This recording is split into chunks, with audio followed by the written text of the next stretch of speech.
we now focus on work in Africa with a short interview with Akinwumi Adesina, who is president of the African Development Bank.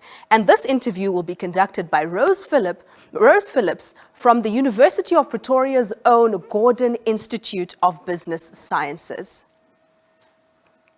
Dr. Adesina, welcome. Thank you very much, Rose. It's good to see you. You too. You've been known to say that Africa's not poor. It just has poor people. Actually, Africa's abundantly blessed. So if that is what you're thinking, what would you consider to be Africa's silver lining as it relates to the future of work? Well, thanks, Rose, for that question. There's no doubt I'm Africa's optimist in chief. I'm almost very optimistic about the continent. But let me say that when it comes to the issue of the future of work, we need to look at Africa's demographic advantage and how we turn that into an economic dividend. I think that's the most important thing. It keeps me up at night, actually. And for various reasons, if you look at Africa's population today, you see that 70% of the population is actually less than the age of 35, right? Now, so we're the youngest continent in the world.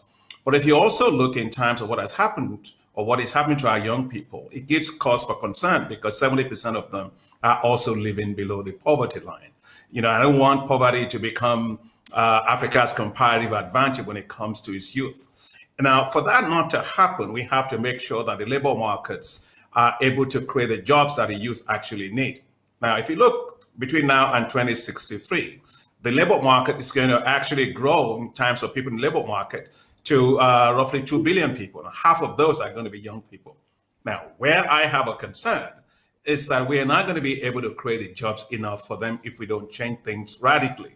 Because even if we took half of that by 2030, only 100 million out of the 450 million people, young people that will be in the labor market by that time will have jobs. And so the key really then, of course, is to make sure that we understand that times are changing. We're in a time of fourth industrial revolution. Artificial intelligence, robotics becomes very, very important. Big data, cloud computing, all these things are very, very important. So we've got to retool. So just to give you a quick rundown of what we're doing to make sure that future becomes optimistic, because I really want it to be optimistic for the young people. First is that we are investing heavily when it comes to setting up the infrastructure for digital infrastructure to do that. We've invested close to $2 billion in ICT infrastructure. If you take the case, for example, of Senegal, we invested well over $70 million to help them in digital technology parks, to be able to do that. We've done the same also in Cape Verde for about $30 million. Now, we also, by the way, invested in satellites, 2 satellites to make sure that we can get access to broadband in Africa. So on one side, in terms of the digital infrastructure for readiness.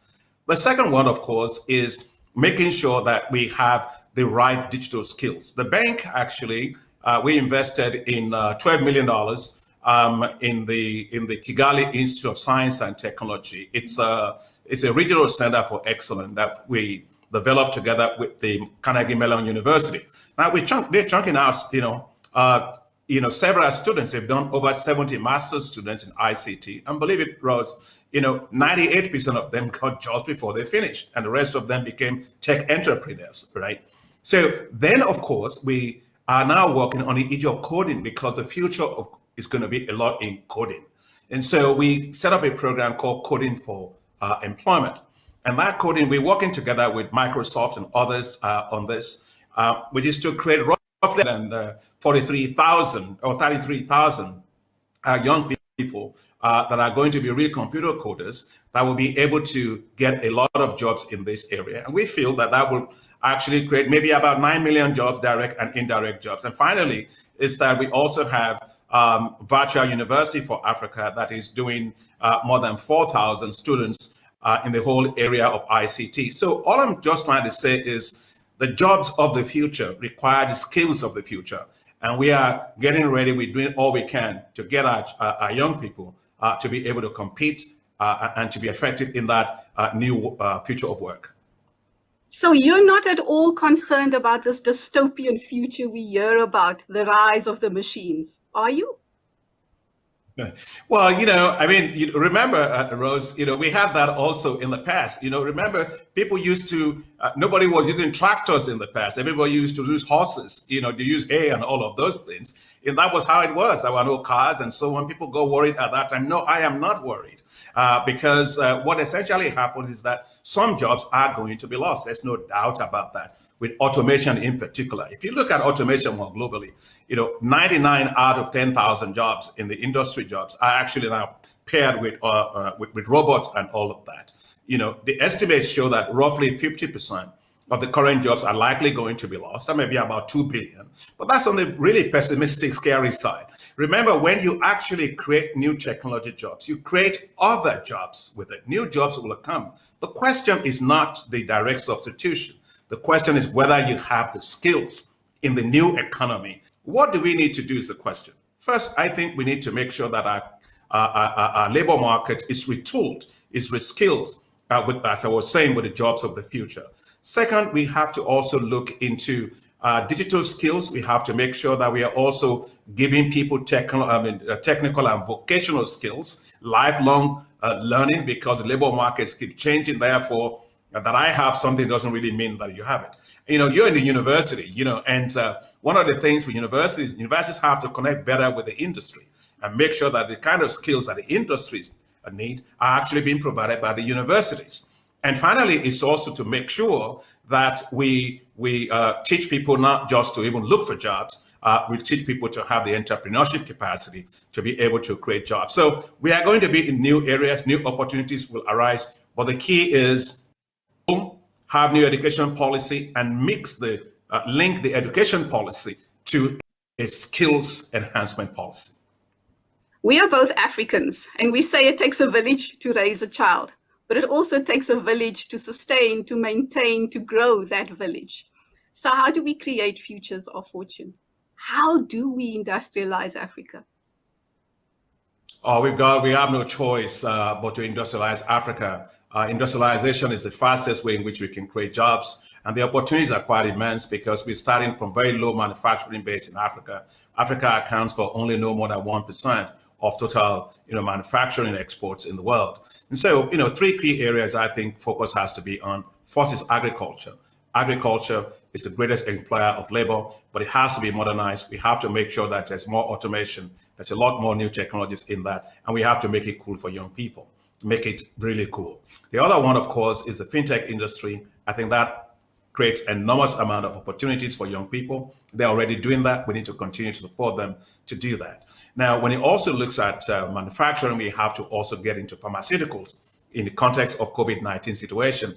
Africa only imports almost 70% of its manufacturing, of its pharmaceutical products. We've got to change that. So these opportunities are there. But I will only end with this.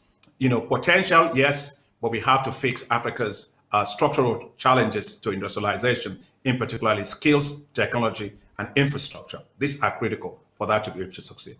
And that's what we are doing at the bank. In closing, what would you say to the young people of Africa, some of who are thinking that they need to go and find greener pastures on another continent, and maybe investors who are still ignoring Africa? Thank you, Rose. If you're an investor, if you just simply take a look at Africa, let me just talk to that first. You have the youngest population in the world, as I have said to you. You have rapidly urbanizing population, rising middle class. If you want to be in a place to invest, Africa is the place to invest in. Why do you think you have, Japan Africa Investment Summit, America, US Africa Investment Summit, UK Africa Investment Summit? Everybody's having an investment summit in Africa. That's something that they are saying. Africa is the investment frontier of the world in terms of agriculture, in terms of labor, cheap labor, in terms of young people, in terms of rapidly urbanizing society and rising middle class that can buy consumer goods and services. So if you're not in Africa, I really wonder where you are. And for the young people, I don't believe the future of youth lies in Europe. I don't like in the United States of America. It doesn't lie in there. It lies in an Africa growing well, growing equitably, able to create jobs for its young people.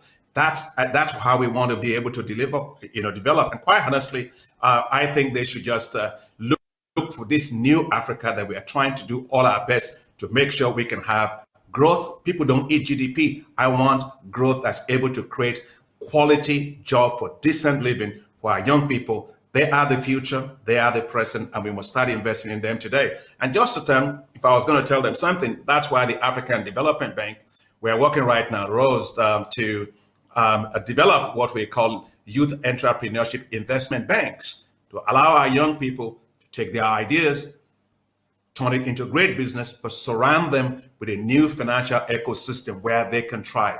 We have to put our capital at risk for young people of Africa. They are bankable. Futures of fortune. Dr. Adesina, undisputably Africa's optimist in chief. Thank you.